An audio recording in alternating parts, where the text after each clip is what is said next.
Bismillahirrahmanirrahim. Assalamualaikum warahmatullahi wabarakatuh.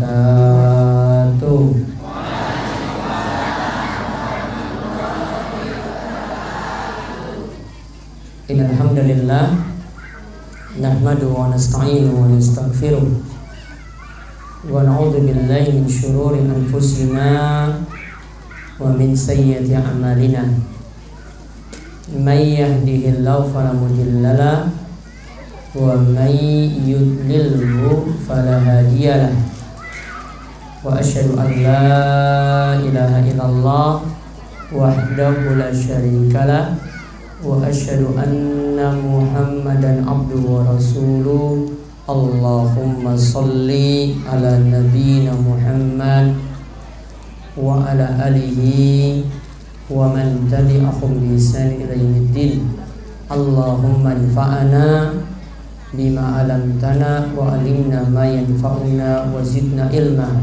Allahumma aslih lana dinana alladhi wa ismatu amrina wa aslih dunyaya allati fiha ma'ashuna wa aslih akhiratana allati fiha ma'aduna wa ja'alil hayata ziyadatan lana fi kulli khair wa ja'alil mauta rahatan lana min kulli syarr.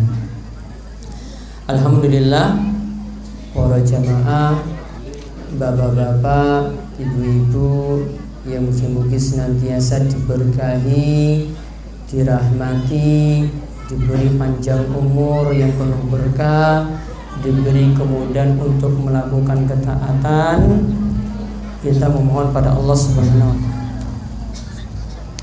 Kita memohon pada Allah Subhanahu wa Ta'ala, semoga kita senantiasa diberikan iman dan takwa, diberikan rasa takut kepada Allah, diberikan rasa harap yang besar pada Allah Subhanahu wa Ta'ala, dan mugi-mugi dengan ilmu yang terus kita tambah, semakin mendekatkan diri kita kepada Allah Subhanahu wa Ta'ala. Allahumma amin. Salawat dan salam semoga tercurah kepada junjungan kita Nabi besar, Nabi Agung Muhammad sallallahu alaihi wasallam, pada para sahabat, para tabi'in, para tabi'ut tabi'in, serta para ulama yang telah memberikan contoh-contoh yang baik kepada kita sekalian. Alhamdulillah, kali ini pengajian Ahad Pon berlangsung di halaman padukuhan Pudak Masjid An-Nur, yang tadi sudah panjang lebar dijelaskan sejarahnya oleh takmir masjid sekaligus Pak Kesna Desa Giriwungu. Alhamdulillah, pemaparannya sudah sangat-sangat bagus, tinggal nanti ditampung dan kami pelajari. Mudah-mudahan segera dipenuhi. Enak ya kalau pengajian kayak gini diajukan proposal terus. Nanti sesok pindah ke Curug, nanti proposal lagi, ke Bibal juga proposal lagi, ya nanti ke Wiloso, Wintaos, ya proposal terus. Alhamdulillah, ya buatan masalah, yang malah bagus, ya. Namun ya nanti kita rembuk bareng-bareng Pak, 4 mata nih, insyaallah jamaah Masjid An-Nur akan dipenuhi juga untuk kebutuhan tersebut. Untuk sementara kondisi keuangan masjid 106 juta. Jadi kebutuhan jenengan 150. Berarti nanti coba saya rembuk dulu, minta dulu ke Tauku Wisnu, ke Astri Ivo nggih. Pak Camat kenal ya Pak Camat ya? Kalau artis-artis cewek ini Pak Camat yang kenal ya. Hobinya kalau sing wedok. Nanti kita ajukan insyaallah, mudah-mudahan perkembangan masjid-masjid di Panggang, ya Purwosari, itu bisa terpenuhi semuanya. Karena nanti setelah ini saya datang lagi ke Girijati. Ini 2 kali sekaligus pengawasan di Giriwungu dan mangke nanti Girijati. Baik. Sekarang kita ngaji rumian nggih, ngaji. Seperti biasa sebentar kita akan menikmati ilmu-ilmu yang disampaikan oleh para ulama. Setelah itu monggo untuk disiapkan pertanyaan. Ya, yang pertanyaan yang menarik ya sudah tanyakan saja. Urung mesti untuk hadiah. Ini kan sudah dapat sembako nanti ya. Pun disiapin nggih Pak. Nggih Pak Amir pun nggih. Nanti silahkan per kakak untuk mengambil. Hitungannya per kakak, bukan per orang. Kalau per orang ki wis entek lho. Wong warak wae wis go mulih. Ya, karena wong warak ki wis wong piro sing teko. Ya, silahkan nanti saya mohon bisa ngantri. Insyaallah paketnya mencukupi. Ya, kalau misalnya kurang nanti bisa kita siapkan, namun insya Allah mencukupi. Kalau jamaah sebegini banyaknya bisa nanti dibagi per kakak. Jadi kalau misalnya satu rumah berangkat 3 orang ya berarti cuma diberi siji ya, karena hitungannya per kakak. Mboten masalah nggih. Nah, yang penting disyukuri. Tapi pengajian Aisyah kali ini kita karena sebentar lagi memasuki bulan Ramadan, bulan puasa, kita kaji seputar ibadah siam. Alhamdulillah kita masih diberi umur panjang. Sepertinya baru saja wingi lagi sholat tarawih, lagi Idul Fitri. Sebentar lagi masuk bulan puasa, masuk bulan Ramadan. Alhamdulillah umur panjang nggih, umur panjang. Kira-kira mau ketemu dengan bulan Ramadan berapa kali lagi? Ingin bertemu berapa kali lagi? Sebanyak-banyaknya, pinten tahun? Hah? Bertahun-tahun. Berarti puasa terus. Kalau pengen 100 tahun lagi hidup berarti puasanya nanti 100 tahun. Ya terserah. Mudah-mudahan panjang umurnya, yang penting berkah. Berkah niku maksudnya diisi terus dengan ibadah. Jangan kita malah umur panjang, malah cuma maksiat yang kita isi hari-hari kita. Namun mudah-mudahan Allah berkahi umur kita. Mugi-mugi senantiasa diisi dengan ibadah. Taib. Puasa dalam bahasa Arab ya, ini dikatakan disebut dengan istilah siam atau saum. Diistilahkan dengan istilah siam atau saum, artinya puasa. Secara bahasa arti siam itu adalah menahan diri, atau diistilahkan dengan imsak. Imsak minal muftirat, menahan diri dari berbagai macam pembatal. Namun kalau ada yang nggak ngomong, cuma meneng saja tiap hari, ya lagi ngambek, misalnya para istri di sini biasanya ngambek sama suami.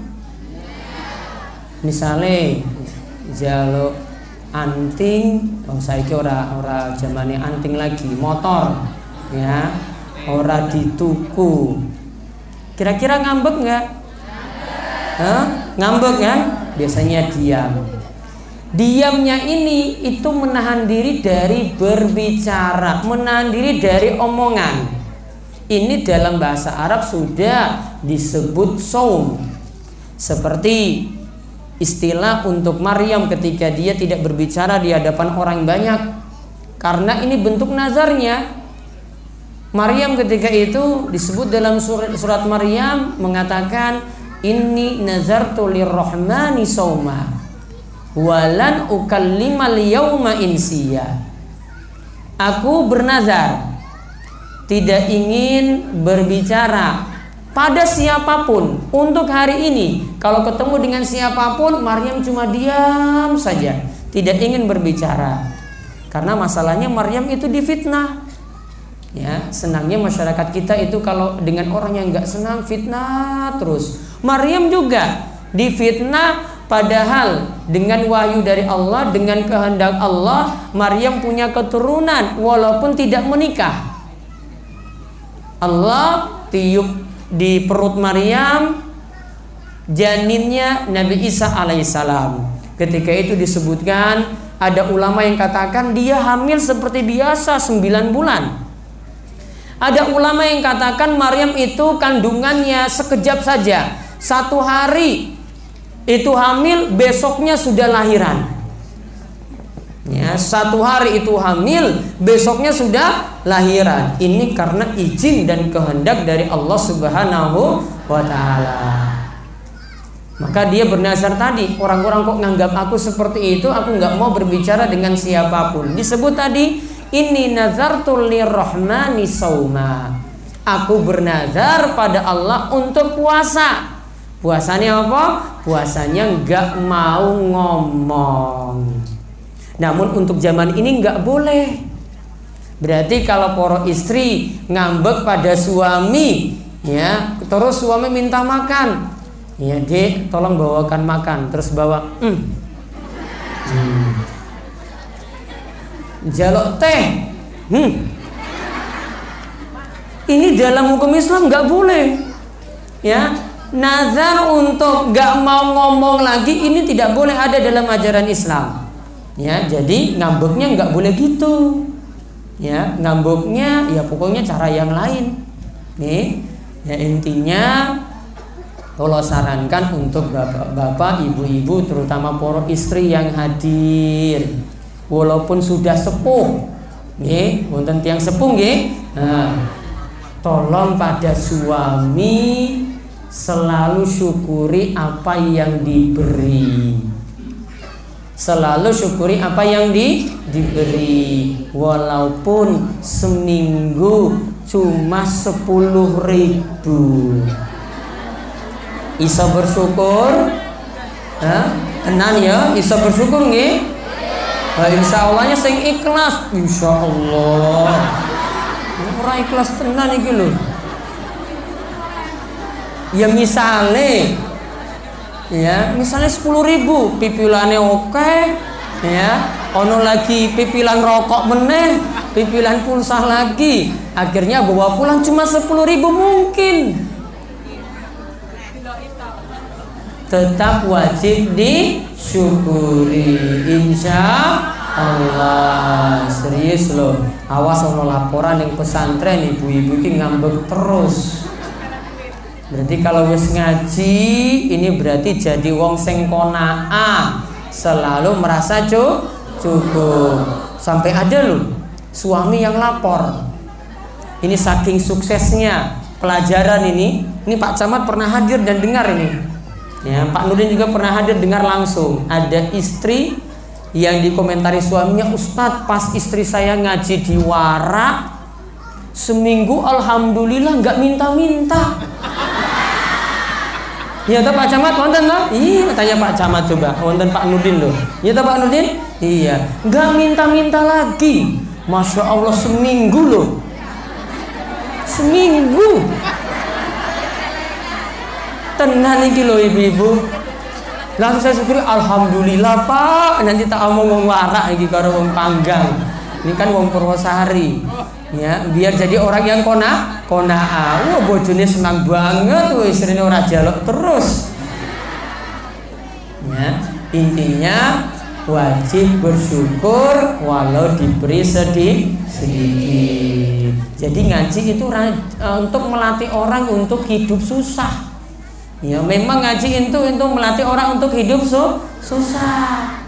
Jadi hidup susah dihadapi, oke, utang juga dihadapi, sing sabar. Ya, jangan malah gantung diri. Ya, dihadapi sing sabar. Kalau wonten fitnah, wonten masalah, hadapi juga dengan sabar. Ini dimotivasi terus ketika ngaji. Nah, sekarang kita lihat lanjutan puasa. Yang pertama, aturan dalam puasa saat kita menjalani ibadah puasa. Para ulama katakan an-niyatu syartun lis-shaumi. Ini saya ambil dari pembahasan Imam Nawawi dalam kitabnya Minhajut Thalibin. Imam Nawawi ini kitabnya biasa dipakai di pesantren tradisional. Ya, pesantren itu biasanya pakai apa yang disebut oleh Imam Nawawi di sini. Imam Nawawi katakan kalau ingin jalani puasa syaratnya wajib berniat. Syaratnya wajib berniat. Dan di perkataan Imam Nawawi yang lainnya begitu juga perkataan ulama-ulama Syafi'iyah yang lainnya, mereka katakan yang namanya puasa wajib niatnya ada di malam hari. Istilahnya adalah tabyitun niyah. Istilahnya adalah tabyitun niyah. Niatnya harus ada di malam hari. Maka sejak malam sudah ada niatan untuk puasa besok. Hari berikutnya lagi ada niatan lagi di malam hari, puasa besok lagi. Ya, besoknya lagi demikian terus selama sesasi, sebulan terus menerus niat puasa. Niat niki wajib. Walaupun ya, kalau ingatkan, walaupun orang ngangge makan sahur. Ibu-ibu biasanya makan sahurnya apa? Hah? Apa tiwul? Sego? Lawe apa lauke?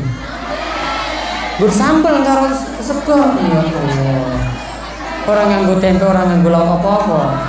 Telur. Ya alhamdulillah. Kalau sahurnya ini nggak wajib. Artinya kalau ibu-ibu ora tangi sahur langsung bablas subuh masih boleh jalani ibadah puasa. Yang penting malamnya itu wajib berniat. Yang penting malamnya itu wajib berniat. Meskipun nggak makan sahur. Karena ada yang mungkin beberapa kasus, wah tiba-tiba tanginnya jam 6 ya, akhirnya ora sahur, subuhnya telat, tangi langsung subuh. Namun orang madang meneh loh. Ya, kalau tanginnya wis jam 6, nggak boleh sahurnya jam 6. Wah, aku sahur sik iki urung maham sahur ya wis waktu subuhnya wis rampung. Karena waktu makan sahur dibatasi masuknya waktu sholat subuh. Berarti kalau tanginnya jam 6, jam 7 misalnya telat, maka tidak boleh lagi untuk makan sahur. Ini syarat yang pertama, jalani puasa wajib niat. Orang yang jalani puasa wajib niat.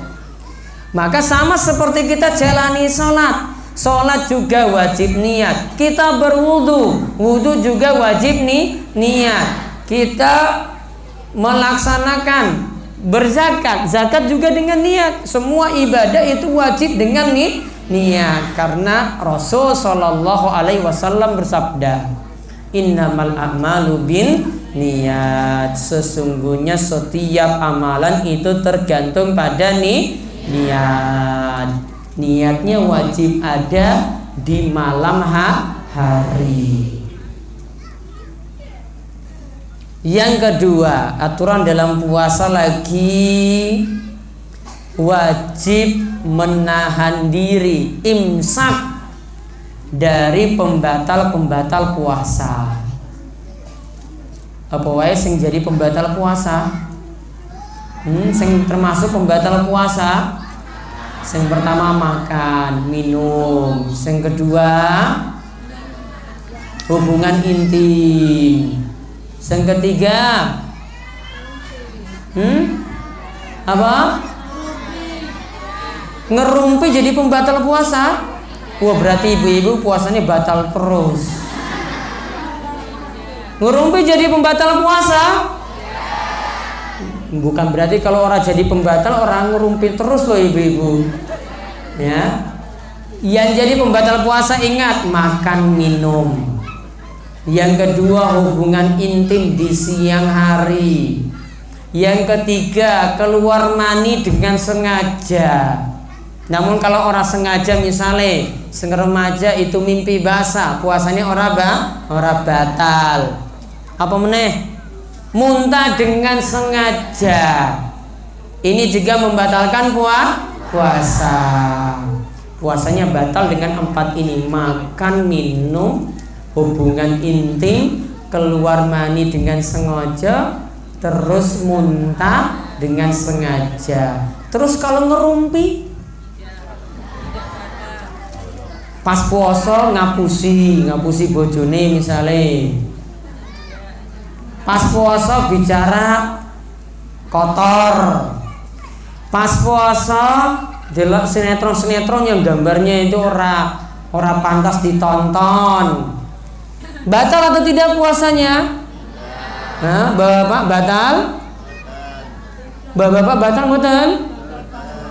Ibu-ibu batal? Ngerumpi batal? Ngapusi batal? Mboten Mbak, batal. Pahalane sing berkurang. Bahkan nanti ada saking banyak maksiat puasane sah namun orang entuk pahala karena puasanya pahalanya habis cuma gara-gara ngerumpi, cuma gara-gara ngapusi, cuma gara-gara bicaranya itu nggak pernah dijaga omongannya. Karena Nabi SAW mengatakan rubba sha'imin hadduhu min siyamihi al-ju'u wal atash. Kata Nabi, betapa banyak orang yang puasa cuma dapat lapar dan haus saja. Cuma ngelet terus, haus terus, namun orang itu pahala.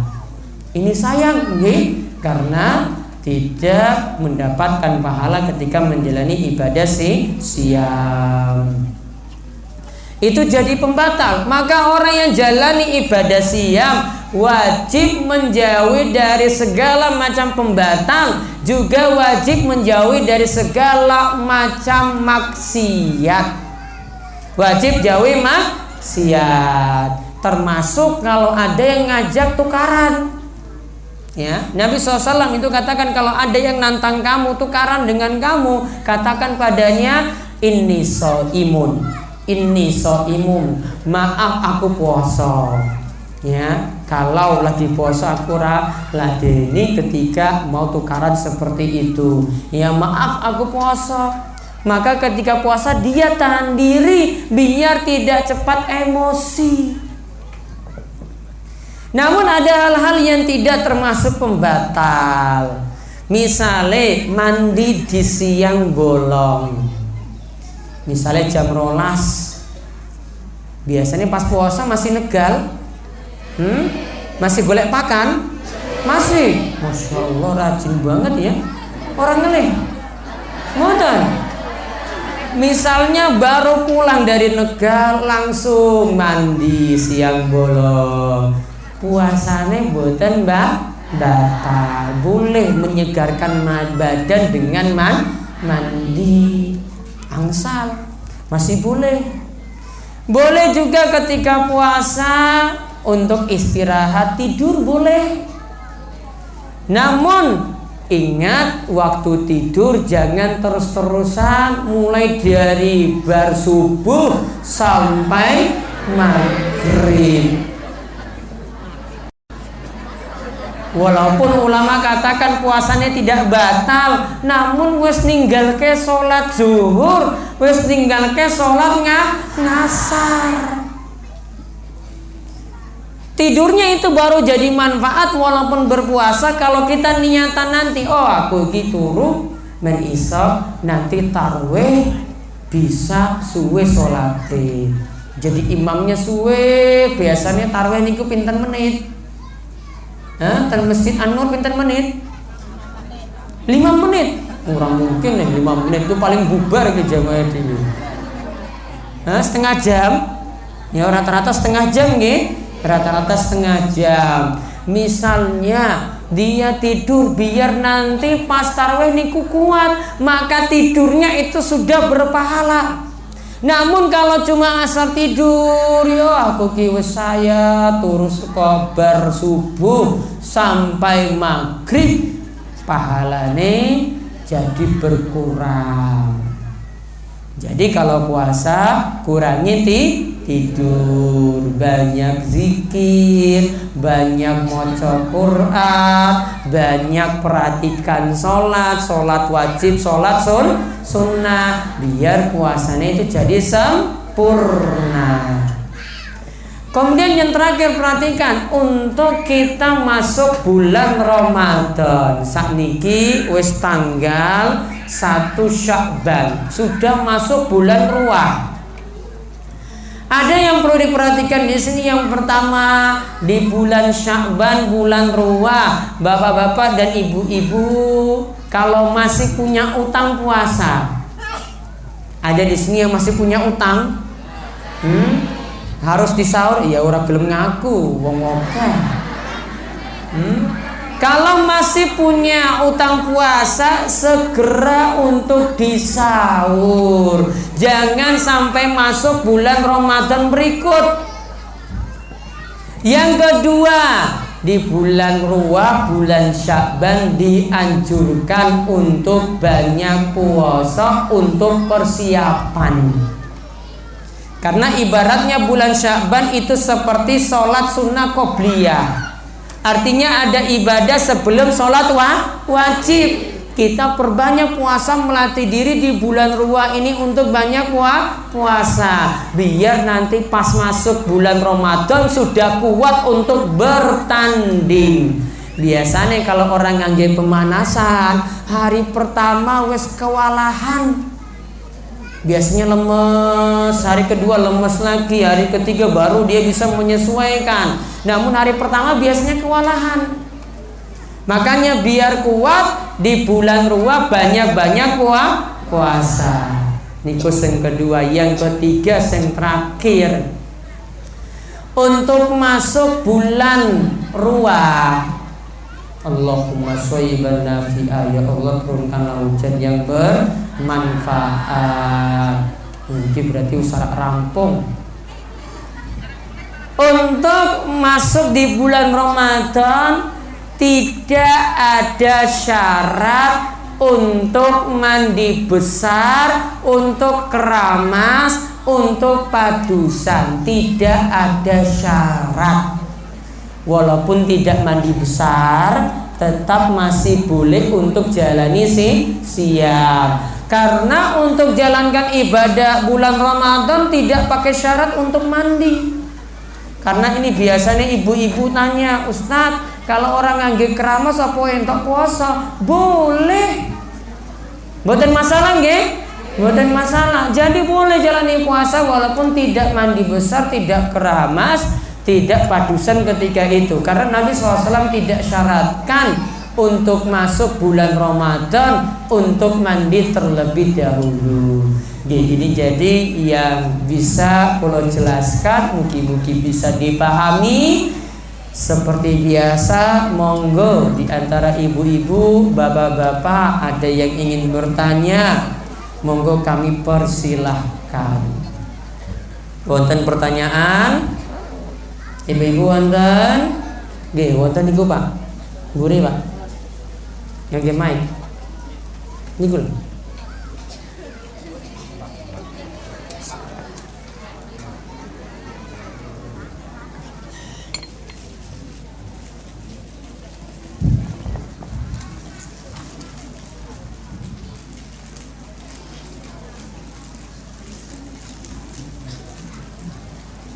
Oke, monggo. Assalamualaikum warahmatullahi wabarakatuh. Waalaikumsalam warahmatullahi wabarakatuh. Maaf Ustaz, mau bertanya tapi di luar tema. Yang ingin saya tanyakan, adakah bacaan atau zikir tertentu di saat kita mendapatkan menstruasi? Karena ada yang mengatakan bahwa yang waktu kita mendapatkan menstruasi yang dapat kita baca yang pertama hanya Alhamdulillah, dan hari berikutnya Astagfirullahaladzim. Mohon dijelaskan. Baik.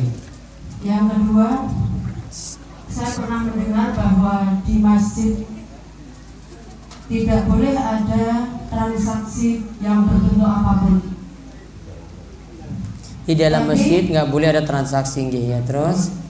Tapi masih ada yang menggunakan masjid untuk arisan di saat mau ada pengajian. Demikian Ustaz. Wassalamualaikum warahmatullahi wabarakatuh. Baik. Yang pertama, kalau lagi datang bulan, tadi dikatakan hari pertama niku baca Alhamdulillah, hari kedua Astagfirullahaladzim. Wallahu alam, di dalam hadis-hadis Nabi tidak ada tuntunan untuk baca zikir seperti itu kalau ditetapkan. Artinya ibu-ibu kalau lagi datang bulan masih boleh berzikir, namun tidak pakai zikir-zikir tertentu, bebas. Zikirnya masih boleh, karena zikir beda dengan maca Quran. Kalau maca Quran disyaratkan kalau megang Al-Qurannya harus suci, namun kalau zikir enggak. Zikir ketika lagi datang bulan tetap masih dibolehkan. Kemudian yang kedua, di dalam masjid tidak boleh ada transaksi. Yang ada yang Nabi SAW larang, kata Nabi, jika engkau melihat di dalam masjid ada yang melakukan jual beli, ya, ada yang melakukan jual beli, maka katakan padanya, semoga engkau itu merugi, semoga engkau merugi, semoga engkau merugi. Kira-kira kalau arisan itu cari untung atau tidak? Arisan itu malah ngutang, ya, berarti makin banyak melu arisan berarti makin banyak utang. Jadi nggak masuk dalam larangan Nabi. Ya, yang dimaksud dilarang tadi adalah jual beli. Misalnya ono sing punya bisnis pulsa, ya, terus ada yang, Mas, aku arek tuku pulsamu, tapi dalam masjid. Oh yo, sek aku kirim. Terus kirim. Nggak boleh lakukan di dalam masjid. Maka itu yang dikatakan oleh Nabi tadi, semoga engkau merugi, semoga engkau tambah rugi, semoga engkau tambah rugi. Arisan itu malah ora rugi, malah nombok utang. Ora percaya takon sing melu arisan-arisan itu lho. Iya, itu bukan cari untung. Ini bagaimana ya, arisan kan muter ya, tahu kalau dapat pertama ya berarti berikutnya jadi utang. Kalau sing paling carry berarti dia cuma ini pipil terus, nah terakhir baru ambil jatahnya. Berarti kalau melu arisan berarti nambah utang gitu. Jadi buatan masalah. Yang terlarang tadi jual beli, misalnya di masjid jual beli raskin, ya, beras untuk orang-orang miskin, nggak boleh, harus di luar masjid. Karena para ulama katakan di masjid itu tempat dagang akhirat, bukan untuk dagang dunia. Di masjid tempat dagang akhirat, cari pahala, sodako, beramal, sholat, maca Quran, bukan untuk dagang dunia.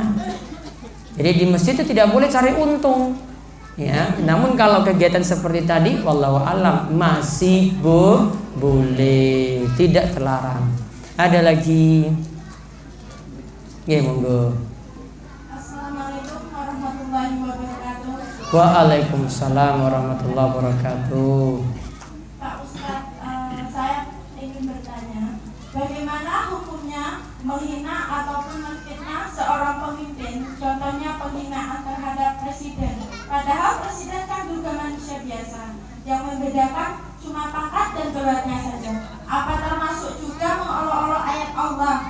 Mohon penjelasannya. Assalamualaikum warahmatullahi wabarakatuh. Waalaikumsalam warahmatullahi wabarakatuh. Misalnya ini Pak Lurah hadir di sini, Terus semuanya pada menghina Pak Lurahnya sendiri. Wah, Pak Lurah elek. Wah, Pak Lurah ini biasanya ngapusi. Kira-kira terima atau tidak? Enggak ada yang terima. Maka asalnya kalau dengan pemimpin, dengan pemerintah tidak boleh dijelek-jelekan di tempat umum. Nih, sekali lagi, untuk pemimpin pemerintah tidak boleh dijelekkan di tempat umum. Kita saja kalau ada orang lain jelekan kita, kita sendiri rakyat biasa, ya ada yang ngomong, wah kamu itu ngapusi, ya itu nggak terima loh, apalagi orang yang punya jabatan, punya kedudukan. Walaupun itu tidak termasuk menghina ayat Allah, namun secara aturan tidak boleh. Dalam hukum Islam pun Nabi Shallallahu Alaihi Wasallam mengatakan, kalau kalian ingin menasihati pemimpin, nasihati 4 mata. Bawa nanti Pak Lurahnya, Pak, iki aku ngomong loh Pak, penting. Kan kayak gitu kan enak. Ya Pak, ayo jangan sih terus ngomong gitu. Kayak tadi Pak Kesra dengan saya kan ngomong proposal tadi tuh Pak. Iya, ngomong proposal kan enak itu tanggapannya. Oh, jaluk proposal masjid kan enak. Ya walaupun didengar tadi, ya tadi ya cuma berdua. Kayak gitu kalau ngomong. Maka pemimpin manapun nggak senang kalau rakyatnya mendemo langsung tuh nggak senang. Silakan praktekkan. Termasuk juga kalau kita yang jadi pemimpin sendiri nggak senang kalau dilakukan seperti itu. Ya maka saran saya nasihati baik-baik. Kalau ada pemimpinnya yang salah, takmirnya keliru, Pak Lurahnya keliru, Pak Camatnya keliru, nasihati dengan cara yang baik. Memang Nabi katakan ad-dinu an-nasiha, agama itu nasihat. Namun nasihat sini sampaikan dengan cara yang santun, ya, yang mudah diterima. Kita maka para ulama sebut, kalau orang itu menghina kita di hadapan orang banyak, jelekan kita di hadapan orang banyak, itu namanya menghina. Namun kalau dia jelekan kita di hadapan kita sendiri ngomong langsung, itulah yang namanya mukmin yang baik. Orang mukmin yang baik ngomong langsung. Paham nggih? Jadi seperti itu nanti bisa dipraktekkan. Punten malih. Bu Yusuf, monggo.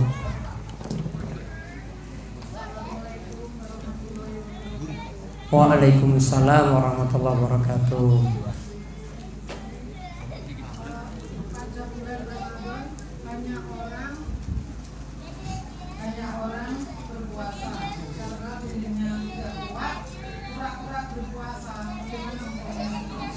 Jadi orang kuat pura-pura puasa. Niki pun sepuh, apa tiang sepuh? Untuk semua. Nggih. Bagaimana cara kita menahan diri agar puasa tidak fail? Terima kasih. Waalaikumsalam warahmatullahi wabarakatuh. Yang pertama, ora puasa malah ngapusi. Jadi pas bulan Ramadan pura-pura tarwih padahal siang ora puasa. Itu namanya wong munafik. Wong munafik itu pura-pura Islam, namun dalam batinnya nggak mau jalankan ibadah, tidak mau jalankan kewajiban. Itu jenenge wong munafik. Munafik itu antara lahiriah dengan batin itu berbeda. Lahirnya itu ketok api, masya Allah wong soleh, ya namun pas siang orang puasa datang ke pawon yang mangan. Namun ketika keluar, wah kayak wong puasa sholat tarwih, ya ini namanya wong munafik. Hati-hati, nggak boleh, kecuali kalau tiang sepuh. Tiang sepuh memang nggak kuat puasa, gantinya bayar fidyah. 1 hari ora puasa, nanti beri makan sepisan, ya beri makan 1 bungkus. Nanti 30 hari tidak puasa, berarti beri 30 bungkus makanan. Namun kalau masih kuat, nggak boleh jadi munafik seperti itu. Nomor kali Bu, biar tidak lebay. Berpuasa lebay ki apa to artinya? Hah? Biar tidak berlebih-lebihan. Apa biar tidak lemes? Kalau tidak lemes ya berarti makan sahurnya makan sahur sing oke. Ora cukup tiwul. Ya nganggo iwa, ya iwa sing enak, sambelnya sing oke. Yang penting ora sakit perut. Ya kalau dari sisi fisik ya berarti makannya harus banyak, mamsar ora masalah. Balas dendam ora masalah loh. Ya, yang masalah itu sing ora poso. Namun kalau pas buka langsung balas dendam, ya monggo silakan. Ya, mboten masalah. Namun kalau yang dimaksud biar tidak berlebih-lebihan, intinya kalau jalani puasa kita jalankan kewajiban, gak makan, gak minum dan seterusnya. Namun ada beberapa hal yang gak boleh dilakukan. Contoh berlebihan tidur, contoh berlebihan bercanda, contoh berlebihan ngomong ngobrol, kurangi. Apalagi ngobrolnya yang ngerumpi tadi, gosipin terus tetangganya. Wah, tetangga sak budak itu diomongin dari A sampai Z. Ya, budak niki wonten pinten RT? 6. Wah, dari RT 1 sampai RT 6. Kan ibu-ibu kan biasanya bawa anaknya ning sekolahan toh? Ya, sing biasanya yang TK yang PAUD ini, sing ibu-ibu sing nom. Itu kan kerjaannya yang TK PAUD tuh ngerumpi terus. Oh, ana tanggane sing tuku motor anyar, wah diomongi, wah tanggoku itu wong pelit, wong kikir, wah sukane pamer. Ya, diomongi terus. Makanya kurangi. Ya, apalagi lagi jalani ibadah puasa, kurangi omongan seperti itu. Belajar untuk menahan diri untuk ya dari hal-hal yang sia-sia. Nggih niku, wonten malih? Oh, bapak niki lho. Assalamualaikum. Oh, niki. Waalaikumsalam warahmatullahi wabarakatuh. Monggo. Saya mendengar Pak, seorang perempuan tidak diwajibkan untuk sholat di masjid. Tapi Iya. untuk sholat taraweh, lebih baik manakah sholat di rumah ataukah di masjid? Sementara itu untuk sholat di rumah berat dilaksanakan. Baik. Dan di masjid saya kebanyakan jamaahnya perempuan. Iya. Kalau ibunya tidak hadir, masjid saya kosong. Kira-kira ibu-ibu tenangnya sholat di masjid apa di rumah? Kenapa neng masjid? Yuk gayeng, main orang ngantuk. Terus, yuk banyak teman ngobrol. Terus, kalau maka lihat kondisi. Intinya memang tidak wajib, namun lihat mana yang paling baik. Kalau di masjid niku sing paling bagus ya, karena nanti sholatnya jadi tenang. Misalnya sholat tarawih neng omah malah ngantuk, malah nanti ora tarawih, malah langsung bar ngisa langsung bablas turu. Ya wes tarawih neng masjid. Jadi kalau memang yang paling baik di situ ya sudah ke masjid. Apalagi nanti wonten nasihat, kultum-kultum yang bisa didengar sehingga bisa tambah ngilmu. Adapun kalau memang dia orangnya lebih mantap di rumah atau karena ngurus anak, ya kan bapak-bapak kan nggak pernah ngurus anaknya, ibu-ibu nggih, ibu-ibu, maka tidak masalah kalau dia tinggalkan cuma karena ngurus anak di rumah. Monggo silakan. Jadi milih mana yang paling baik. Terus wonten malih? Pun? Nggih, terus bapak-bapak. Mic. Ya. Assalamualaikum warahmatullahi wabarakatuh. Waalaikumsalam warahmatullahi wabarakatuh.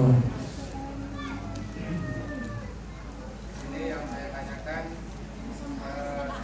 berhubungan dengan bulan Ramadan.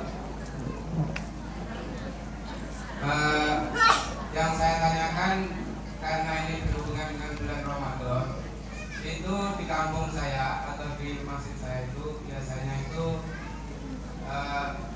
imam itu bergiliran. Imam itu bergiliran, kemudian masing-masing imam itu kadang-kadang berbeda masalah mengenai sholat tarawih. Itu kadang-kadang membaca, ada yang setelah membaca sholat tarawih itu membaca doa, ada yang tidak.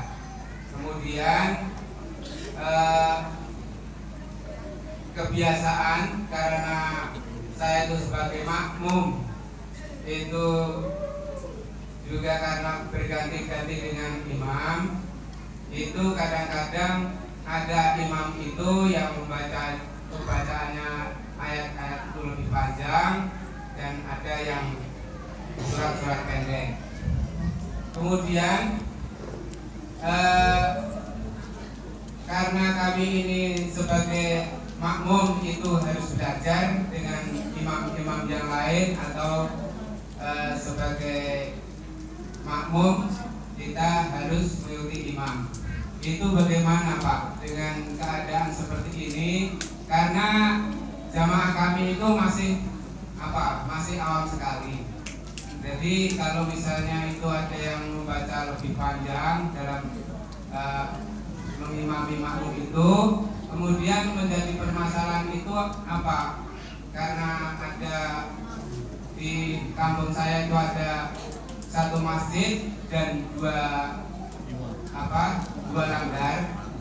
Itu jadi makmum itu sepertinya kayak peta umpet dengan makmum itu, dengan imam yang seperti ini, keadaan seperti ini. Mohon penjelasannya. Assalamualaikum warahmatullahi wabarakatuh. Satu lagi, wonten itu ibu itu tadi. Ibu-ibu yang di sini ada yang tanya? Neng tendo wonten? Nggih, baik. Itu dulu terus satu lagi. Assalamualaikum warahmatullahi wabarakatuh. Waalaikumsalam warahmatullahi wabarakatuh. Pertanyaan saya satu, setelah malamnya kita niat untuk berpuasa, terus kita berhubungan intim, apakah niatnya batal? Dua, berbohong ketika kita puasa kepada anak kita. Yang seumpama kita tidak puasa karena datang bulan, kemudian ada anak kita yang puasa, terus kita berbohong untuk ikut puasa, itu hukumnya bagaimana? Baik. Yang ketiga, bagaimana hukumnya ketika kita datang bulan terus memegang kitab suci, sementara kita harus mengajar PPA. Oh iya, baik. Ya. Assalamualaikum warahmatullahi Terakhir. Assalamualaikum warahmatullahi wabarakatuh. Waalaikumsalam. Satu pertanyaan Ustaz, saya kira di sini di Kuda itu masih banyak menantu-menantu atau anak-anak yang sudah berkeluarga dan masih jadi satu dengan orang tuanya.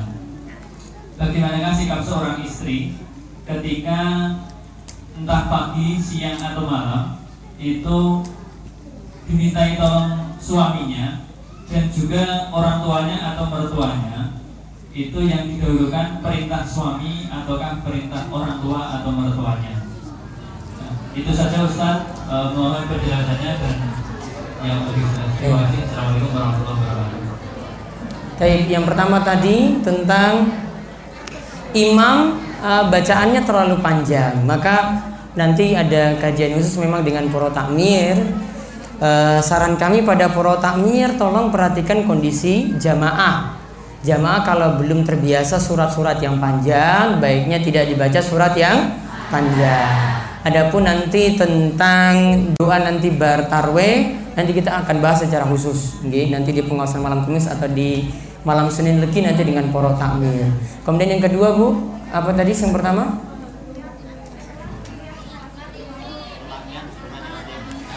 Ketika sudah niat di malam hari, terus setelah itu hubungan intim. Saya bawakan perkataan Imam Nawawi. Imam Nawawi katakan, wa annahu la yadurul aklu wal jima' ba'daha. Kalau sudah niat, lalu setelah niat tadi ini masih di malam hari, lalu kita makan, lalu kita hubungan intim, puasanya tidak pengaruh apa-apa. Berarti masih boleh. Yang penting sebelum subuh, ya. Kalau sudah masuk subuh, batal, ya. Itu syaratnya seperti tadi. Imam Nawawi katakan demikian. Terus yang kedua,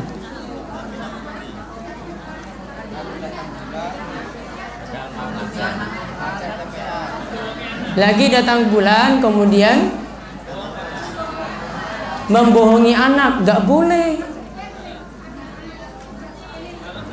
Kalau anak nggak kepingin sesuatu terus diapusi, nggak boleh.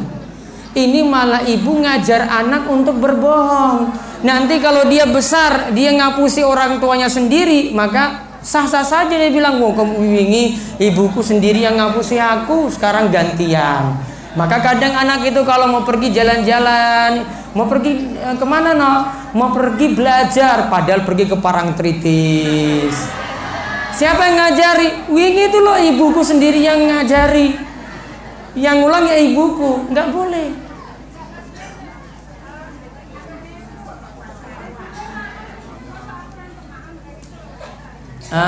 Karena ibu lagi datang bulan, maka ibu maam ya nanti terangkan saja. Makanya kalau orang yang puasa jangan makan di hadapan orang yang sedang puasa. Walaupun kita lagi datang bulan, lagi dapat ketika itu lagi batal, nggak boleh.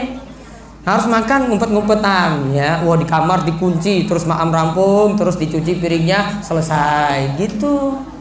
Adapun tadi kalau lagi ngulang Quran kemudian tidak bisa tentu saja ketika itu lagi datang bulan, aturannya tidak boleh menyentuh Al-Quran secara langsung. Berarti yang boleh yang pertama pakai Al-Quran terjemahan. Kalau Iqra masih boleh, Iqra itu bukan Al-Quran. Pakai Al-Quran terjemahan atau ketika nyentuh Al-Qurannya pakai kain. Gunakan kain itu bisa. Terus tadi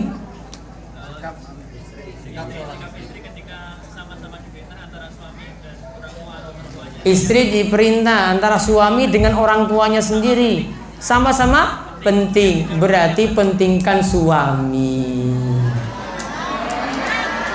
Itu sengaja ono istrine gini loh. Iya. Jadi wajib taat suami. Itu sengaja itu karena ada istrinya sini. Oh, itu toh. Pakai surat terakhir, monggo. Niat.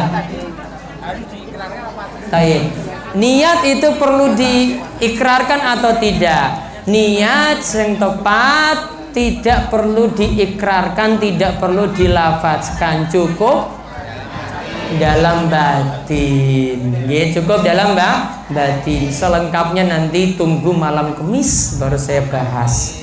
Biar jadi surprise ya. Jadi nggak sekarang dulu saya bocorkan. Sampun nggih? Pun nggih niku mawon. Sekali lagi mugi-mugi nanti yang dibagi manfaat nggih itu bantuan dari kaum muslimin untuk warga Panggang sekitarnya. Monggo dimanfaatkan, tolong bisa ngantri. Kita tutup dulu baru bubar nggih.